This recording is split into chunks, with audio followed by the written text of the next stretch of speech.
നമുക്കൊന്നുകൂടി തിരുവനന്തപുരത്തേക്ക് പോകാം അല്ലേ? അല്പസമയം മുൻപാണ് വിശാഖപട്ടണത്ത് നിന്ന് 13-കാരി തിരികെ തിരുവനന്തപുരത്ത് എത്തിയത്. ഈ വിഷയത്തിൽ ഇപ്പോൾ ACP സംസാരിക്കുന്നു. തത്സമയം സീനിയർ ഓഫീസറിന്റെ നേതൃത്വത്തിലുണ്ടാവും. DCP എല്ലൻഡോ വിജയഭാരത് റെഡ്ഡി IPS സാർ ഈ 2 ദിവസമായി കഴക്കൂട്ടത്ത് തന്നെ വന്ന് ക്യാമ്പ് ചെയ്താണ് ഇതിന് നേതൃത്വം കൊടുത്തത്. ഏകദേശം 60ഓളം ടീമുകളായി 60ഓളം പേരടങ്ങുന്ന SIമാരുടെ നേതൃത്വത്തിലുള്ള വിവിധ ടീമുകളുടെ അംഗബലം കമ്മീഷണർ അദ്ദേഹം സ്പർജകുമാർ IPS സാർ തരികയും ഇന്നും നിങ്ങൾ കണ്ടല്ലോ പോലീസ് സ്റ്റേഷനിൽ മതിയായ ഏത് കാര്യത്തിനും മതിയായ അംഗബലവും ബാക്കിയുള്ള സപ്പോർട്ടും തരുന്നുണ്ട്. അപ്പോൾ നിയമപ്രകാരമുള്ള എല്ലാ നടപടിക്രമങ്ങളും പാലിച്ചായിരിക്കും മുന്നോട്ട് പോകുന്നത്.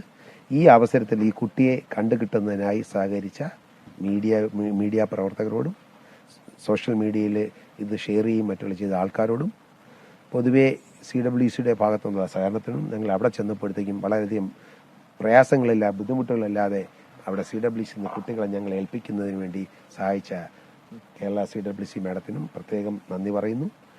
ഒരു കുട്ടിയെ കാണാതായി പോകുന്ന ഒരു കുട്ടിയെ മാതാപിതാക്കളല്ലാതെ നമുക്കറിയാം കറക്റ്റ് പേരൻ്റ് അല്ലാതെ സംശയം തോന്നുന്ന ഏതെങ്കിലും സാഹചര്യത്തിൽ കാണുന്ന കുട്ടികളുടെ വിവരം അപ്പോൾ തന്നെ 112 എന്നുള്ള നമ്പറിൽ അറിയിക്കുക. ഈ കുട്ടിയെ കഴിഞ്ഞ ദിവസം ഈ കുട്ടിയെ ട്രെയിനിൽ വെച്ച് ഫോട്ടോ എടുത്ത കുട്ടി ചെയ്ത നല്ല കാര്യം തന്നെയാണ്. പക്ഷേ A പാർട്ടിനോടൊപ്പം B പാർട്ടും കൂടെ ചെയ്യണമായിരുന്നു. അത് അപ്പോൾ തന്നെ RPFനോടോ റെയിൽവേ പോലീസിനോ അല്ലെങ്കിൽ ഈ പറയുന്ന 112 നമ്പറിലോ ഏതെങ്കിലും അറിയിച്ചിരുന്നുവെങ്കിൽ കുട്ടി ഇത്രത്തോളം ശ്രമകരമായി അല്ലെങ്കിൽ കുട്ടിക്ക് ഇത്രയും ഞങ്ങൾക്കുള്ള ശ്രമകരം ഞങ്ങളുടെ ഡ്യൂട്ടി അവസാനിക്കുന്നില്ല. പക്ഷേ ഈ കുട്ടി കടന്നുപോയ അവസരങ്ങളിൽ തന്നെ കുട്ടി നിരവധി വെല്ലുവിളികളും അപകടങ്ങളും കടന്നാണ് പോയത്. പക്ഷേ വളരെയധികം മെച്യൂരിറ്റിയുള്ള അതായത് ആദ്യം മാതാപിതാക്കൾ പറഞ്ഞ കുട്ടിക്ക് പുറത്തുപോലും ഇറങ്ങില്ല എന്നാണ് പറഞ്ഞത്. പക്ഷേ കുട്ടി വളരെയധികം നല്ല ഒരു കാര്യപ്രാപ്തിയുള്ള സ്ഥിരം സഞ്ചരിക്കുന്ന ഒരാളിനെ പോലെ ഈ റൂട്ട് തെറ്റാതെ അപകടമില്ലാതെ പ്രത്യേകിച്ചും 50 രൂപയുമായി ഇറങ്ങിയ കുട്ടിയാണ്. അപ്പോൾ കുട്ടിയുടെ കുട്ടിയുടെ വളർച്ച മാനസികമായ വളർച്ച അല്ലെങ്കിൽ അത്രത്തോളം പരിചയമില്ല എന്ന് പറഞ്ഞത് കൊണ്ടാണ് ആദ്യ ദിവസങ്ങളിൽ അല്ലെങ്കിൽ ആദ്യ മണിക്കൂറുകളിൽ നമ്മുടെ കൂട്ടി പോകുന്ന സ്കൂളിലും പരിസരത്തുമൊക്കെ മറ്റുമൊക്കെ ഞങ്ങൾ കുറച്ചും കൂടി ശ്രദ്ധിക്കാനിടയായത്. പക്ഷേ അത് കുറച്ചും കൂടി ഒരു കരുതലും കൂടിയാണ്.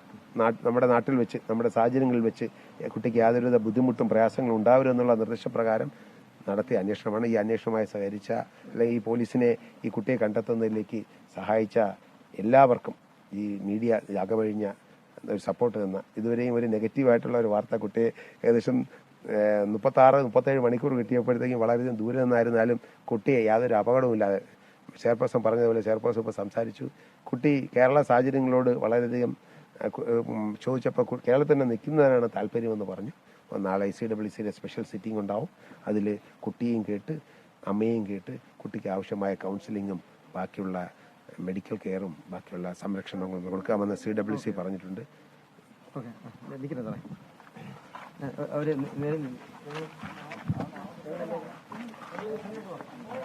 കുട്ടി ഇപ്പോൾ സന്തോഷവതിയാണ്.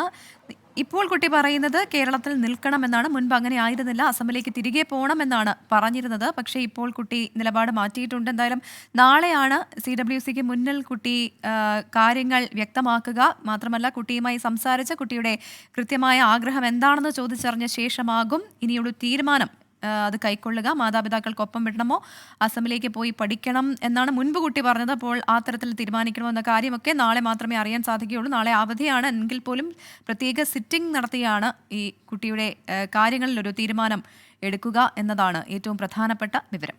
എന്തായാലും പോലീസ് ഇപ്പോൾ മാധ്യമങ്ങൾ ഉൾപ്പെടെ നന്ദി അറിയിച്ചിരിക്കുകയാണ്. കുട്ടിയെ കണ്ടെത്താൻ സഹായിച്ചതിൽ ഒരുപാട് ഇടപെടലുകൾ പലയിടങ്ങളിൽ നിന്നും ഉണ്ടായി. അതിനെല്ലാം നന്ദി അറിയിക്കുന്നു പോലീസ്. ഒപ്പം തന്നെ അതിൽ ഏറ്റവും പ്രധാനപ്പെട്ട കാര്യം ഈ രീതിയിൽ എന്തെങ്കിലും സംശയങ്ങൾ നമുക്ക് തോന്നിക്കഴിഞ്ഞാൽ ആ ഘട്ടത്തിൽ തന്നെ പോലീസിനെ അല്ലെങ്കിൽ ബന്ധപ്പെട്ട റെയിൽവേക്കോ അല്ലെങ്കിൽ അത്തരം നമ്പറുകളിലേക്ക് വിവരം അറിയിച്ചിരുന്നെങ്കിൽ കുട്ടിയെ കുറച്ചുകൂടെ നേരത്തെ തന്നെ കണ്ടെത്താൻ കഴിയുമായിരുന്നു എന്നൊരു കാര്യം കൂടി ACP സൂചിപ്പിക്കുകയായിരുന്നു. നേരത്തെ ബവിത എന്ന് പറയുന്ന കുട്ടി ആദ്യം ഈ കുട്ടിയുടെ ഫോണിൽ കുട്ടിയുടെ ചിത്രം പകർത്തിയ ആളാണ്.